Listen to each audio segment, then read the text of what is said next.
जब अत्याचार अपने चरम पर था, जब मुगलों और सल्तनतों की काली छाया हिंदुस्तान पर मंडरा रही थी, तब महाराष्ट्र की मिट्टी से एक ज्वाला उठी, छत्रपति शिवाजी महाराज। एक ऐसा योद्धा जिसकी तलवार बिजली सी तेज थी, जिसकी रणनीति ने बादशाहों के महल तक को हिला दिया। वो सिर्फ एक राजा नहीं बल्कि स्वराज के संस्थापक थे, जिनकी गोरिल्ला युद्ध नीति ने दुश्मनों की नींद उड़ा दी। क्या आप जानते हैं कैसे किशोर बालक ने हिंदुस्तान की सबसे शक्तिशाली सल्तनत को चुनौती दे दी? कैसे उसकी बहादुरी और बुद्धिमत्ता ने इतिहास की दिशा ही मोड़ दी? ये सिर्फ एक कथा नहीं बल्कि पराक्रम, बलिदान और हिंदवी स्वराज की अमर गाथा है। तो आइए उस महायोद्धा की अद्भुत गाथा को जानते हैं। 19 फरवरी 1630 को महाराष्ट्र के शिवनेरी किले में एक वीर बालक छत्रपति शिवाजी महाराज का जन्म हुआ, जिसने कि भारत में स्वराज की नींव रखी। उस समय उत्तर में औरंगजेब और दक्षिण में आदिल शाह व कुतुब शाह का शासन था। मंदिर टूट रहे थे, हिंदू धर्म संकट में थे और अत्याचार बढ़ रहे थे। मात्र 15 वर्ष की उम्र में शिवाजी ने स्वतंत्र हिंदू राज्य की शपथ ली और अपने मित्रों को संगठित करके सेना तैयार करी। 16 वर्ष की आयु में पहला आक्रमण किया और बीजापुर के तोरणा किले को जीत लिया। ये सिर्फ एक किले की जीत नहीं बल्कि स्वराज की पहली लौ थी। इससे मिले खजाने से उन्होंने एक शक्तिशाली सेना बनाई और जल्द ही पुरंदर, कोंढाणा, चाकन और राजगढ़ जैसे किले भी जीत लिए। फिर पहली बार एक हिंदू राजा ने मुगलों के इलाके पर चढ़ाई करी। मराठाओं ने कोंकण और कल्याण से भगवा ध्वज लहरा दिया। ये सिर्फ युद्ध नहीं था, ये स्वराज के पुनर्जन्म की शुरुआत थी, जिसने कि भारत का इतिहास ही बदल दिया। शिवाजी महाराज ने बीजापुर पर लगातार हमले करके उसको पूरी तरीके से हिला कर रख दिया। उनकी जीतों से घबराकर बीजापुर के सुल्तान अली आदिल शाह ने अपने आखिरी चाल चली, अपने सबसे क्रूर सेनापति अफजल खान को शिवाजी का खात्मा करने को भेजा। अफजल खान एक विशालकाय योद्धा, जिसकी क्रूरता से दुश्मनों की रूह कांप जाती थी, लेकिन वो सिर्फ ताकतवर ही नहीं बल्कि धोखे से वार करने में भी माहिर था। उसने शिवाजी महाराज को शांतिपूर्ण मुलाकात का बहाना बनाकर मारने की योजना बनाई, लेकिन शिवाजी महाराज को कोई धोखे से हराए ये तो संभव ही नहीं था।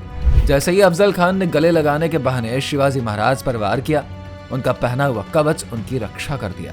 इससे पहले कि अफजल खान कुछ समझ पाता, शिवाजी महाराज के बाघ के पंजे जैसे धारदार हथियार उसकी छाती को चीर चुके थे। अफजल खान की सेना में भगदड़ मच गई। मराठाओं ने गुस्से में आकर 8000 से भी ज्यादा दुश्मनों को मौत के घाट उतार दिया। बीजापुर की सल्तनत अब पूरी तरीके से कमजोर पड़ गई। अगले कुछ वर्षों में शिवाजी महाराज ने 17 और भी किलों पर कब्जा कर लिया, लेकिन असली परीक्षा अब आने वाली थी। मुगलों से टकराव 1657। शिवाजी महाराज ने अहमदनगर पर धावा बोल दिया, कई मुगल चौकियों को तहस नहस कर दिया।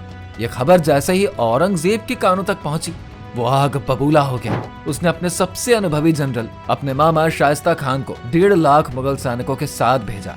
शाइस्ता खान ने पुणे पर कब्जा कर लिया और शहर के मंदिरों को तोड़ना शुरू कर दिया, लेकिन वो नहीं जानता था कि जिस मिट्टी पर उसने कदम रखा है, वहां पर शिवाजी महाराज की तलवार न्याय का फैसला लिखने ही वाली थी।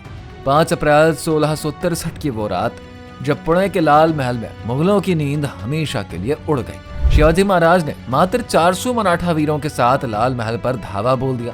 मुगलों को भनक तक नहीं लगी कि मौत उनके दरवाजे पर आ खड़ी है। जैसे ही तलवारें खींची, महल में भगदड़ मच गई।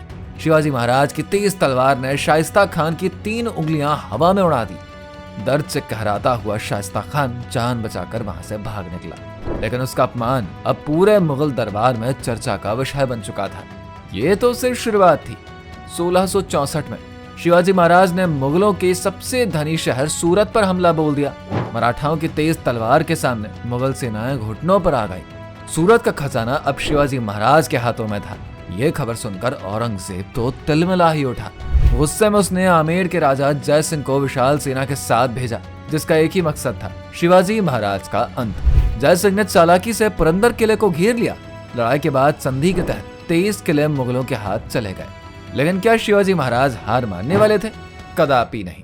1670 का साल आया और शिवाजी महाराज की तलवार फिर से बिजली बनकर किलों पर गिर गई। मात्र 4 महीने के भीतर सभी 23 किलों पर फिर से भगवा ध्वज लहरा दिया गया।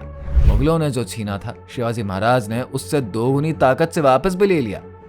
6 जून 1674 को वो ऐतिहासिक दिन था जब हिंदवी स्वराज का सपना साकार हुआ। रायगढ़ के किले में शंखनाद गूंज उठा, नगाड़े बज उठे और शिवाजी महाराज के सिर पर छत्रपति का मुकुट सजा। ये सिर्फ एक राजा का राज तिलक नहीं था, बल्कि स्वतंत्रता का बिगुल बज गया। अब वो सिर्फ एक योद्धा नहीं, बल्कि संपूर्ण हिंदवी स्वराज के सम्राट बन चुके थे। लेकिन उनका ये सफर यहीं पर खत्म नहीं हुआ। छत्रपति बनने के बाद भी उन्होंने दक्षिण भारत और कर्नाटक में विजय अभियान जारी रखा। उन्होंने सिर्फ मुगलों को ही नहीं, बल्कि अंग्रेजों और पुर्तगालियों को भी चुनौती दी, जिन्होंने भारत पर अपने पैर जमाने की साजिश रच रखी थी। फिर आया सन 1680, जब हनुमंत जयंती के दिन यह महान योद्धा सिर्फ 50 वर्ष की आयु में इस संसार को छोड़कर चला गया। लेकिन उनका स्वराज का सपना अधूरा नहीं रहा। इसे आगे उनके वीर पुत्र संभाजी महाराज ने पूरा किया।